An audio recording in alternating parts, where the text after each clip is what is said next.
यहाँ बीते कुछ वर्षों से विकास की राजनीति बनाम विरोध की राजनीति में बदल गई है।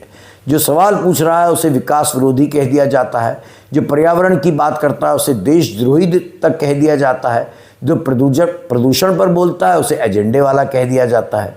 यही वह मानसिकता है जिसने दिल्ली की जहरीली हवा को मौसम बना दिया है और देश के कई अन्य शहरों के प्रदूषण को धुंध कहकर सामान्य कर दिया है।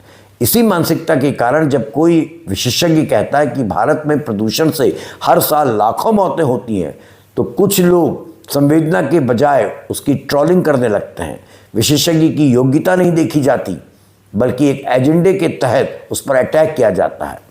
गोपीनाथ पर भी ऐसे अटैक होने स्वाभाविक है, हो सकता है होने भी लग गए होंगे, लेकिन याद रखिएगा, गीता गोपीनाथ कोई मामूली शख्सियत नहीं है। उन्होंने लेडी श्रीराम कॉलेज से शिक्षा ली, दिल्ली स्कूल ऑफ इकोनॉमिक्स और यूनिवर्सिटी ऑफ वॉशिंगटन से उच्च शिक्षा प्राप्त की, प्रिंसटन यूनिवर्सिटी से इकोनॉमिक्स में पीएचडी की और इंटरनेशनल मॉनेटरी फंड की चीफ इकोनॉमिस्ट रह चुकी हैं।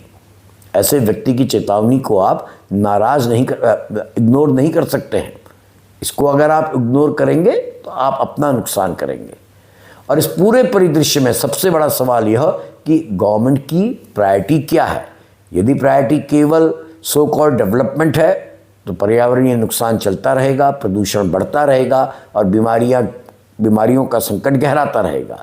लेकिन अगर प्राथमिकता सचमुच में राष्ट्र निर्माण है तो गोपीनाथ सरीखों की चेतावनी को सुनना होगा। दावोस में दुनिया के सामने चमक दिखाने से पहले देश की वास्तविकता सुधारनी होगी।